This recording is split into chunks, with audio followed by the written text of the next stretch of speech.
Catecismo de la Iglesia Católica, del 461 al 469. La encarnación. Volviendo a tomar la frase de San Juan, el Verbo se encarnó.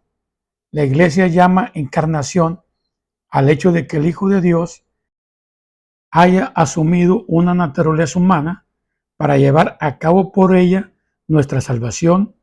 En un himno citado por San Pablo, la Iglesia canta el misterio de la encarnación. Tener entre nosotros los mismos sentimientos que tuvo Cristo, el cual, siendo de condición divina, no retuvo ávidamente el ser igual a Dios, sino que se despojó de sí mismo, tomando condición de siervo, haciéndose semejante a los hombres, y apareciendo en su porte como hombre, y se humilló a sí mismo, obedeciendo hasta la muerte y muerte de cruz. La carta a los Hebreos habla del mismo misterio. Por eso, al entrar en ese mundo, Cristo dice: no quisiste sacrificios y oblación, pero me has formado un cuerpo. Holocaustos y sacrificios por el pecado no te agradaron. Entonces dije: he aquí que vengo a hacer, oh Dios, tu voluntad. La fe en la verdadera encarnación del Hijo de Dios es el signo distintivo de la fe cristiana. Podréis conocer en esto el Espíritu de Dios. Todo espíritu que confiesa a Jesucristo venido en carne es de Dios. Esa es la alegre convicción de la Iglesia desde sus comienzos, cuando canta el gran misterio de la piedad.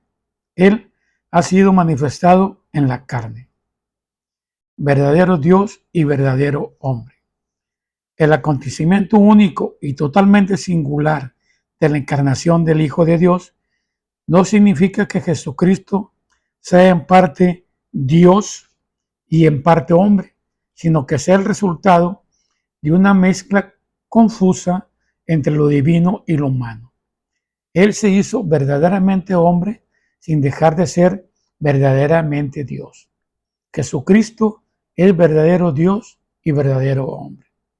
La Iglesia debió defender y aclarar esta verdad de fe durante los primeros siglos frente a unas herejías que la falseaban.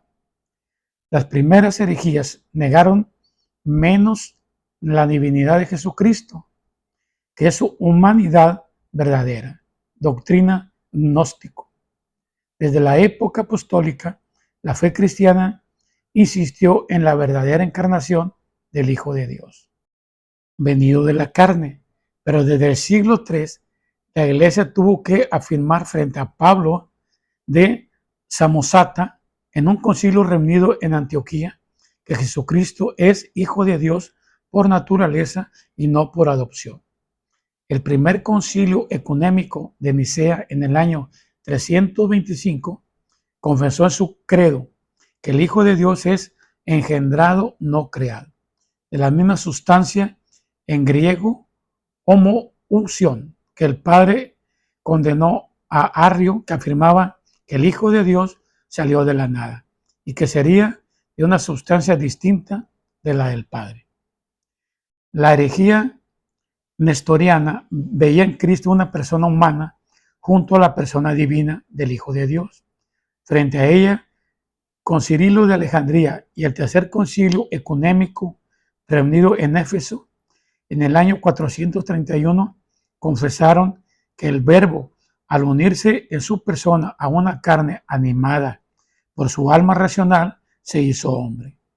La humanidad de Cristo no tiene más sujeto que a la persona divina del Hijo de Dios, que la ha asumido y hecho suya desde su concepción.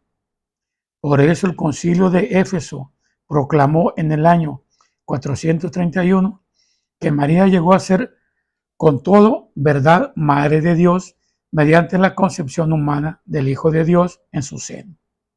Madre de Dios, no porque el Verbo de Dios haya tomado de ella su naturaleza divina, sino porque de ella, de quien tiene el cuerpo sagrado, dotado de un alma racional, unido a la persona del Verbo, de quien se dice que el Verbo nació según la carne. Los monofistas afirmaban que la naturaleza humana había dejado de existir como tal en Cristo a ser asumido por su persona divina de Hijo de Dios. Enfrentando a esta herejía, el cuarto concilio ecuménico en Calcedonia confesó en el año 451.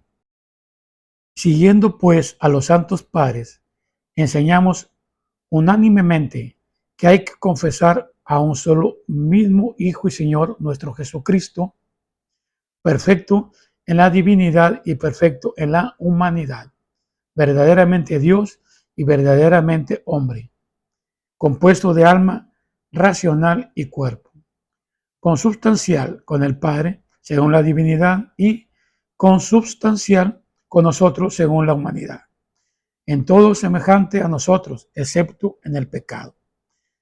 Nacido del Padre antes de todos los siglos según la divinidad, y por nosotros y por nuestra salvación, nacido en los últimos tiempos de la Virgen María, la Madre de Dios, según la humanidad.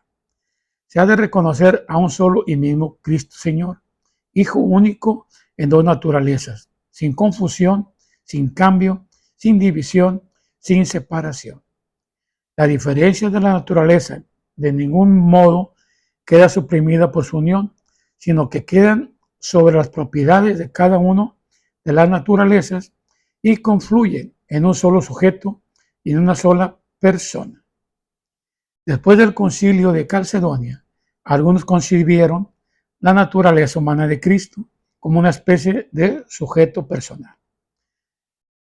Contra estos, el quinto concilio ecuménico en Constantinopla, el año 553, confesó a propósito de Cristo: no hay más que una sola hipótesis o persona, que es nuestro Señor Jesucristo, uno de la Trinidad. Por tanto, todo en la humanidad de Jesucristo debe ser atribuido a su persona divina como a su propio sujeto. No solamente los milagros, sino también los sufrimientos y la misma muerte. El que ha sido crucificado en la carne, nuestro Señor Jesucristo, es verdadero Dios, Señor de la gloria y uno de la Santísima Trinidad. La Iglesia confiesa así que Jesús es inseparablemente verdadero Dios y verdadero hombre. Él es verdaderamente el Hijo de Dios que se ha hecho hombre, nuestro hermano, eso sí, sin dejar de ser Dios nuestro Señor. Sin dejar de ser lo que era, ha asumido lo que no era. Canta la liturgia romana y la liturgia de San Juan Crisóstomo proclama y canta: oh Hijo unigénito y Verbo de Dios, tú que eres inmortal, tú dignaste para salvarnos tomar carne de la Santa Madre de Dios y siempre Virgen María. Tú, Cristo Dios, sin sufrir cambios, te hiciste hombre y en la cruz, con tu muerte, venciste la muerte. Tú, uno de la Santísima Trinidad, glorificado con el Padre y el Santo Espíritu, sálvanos.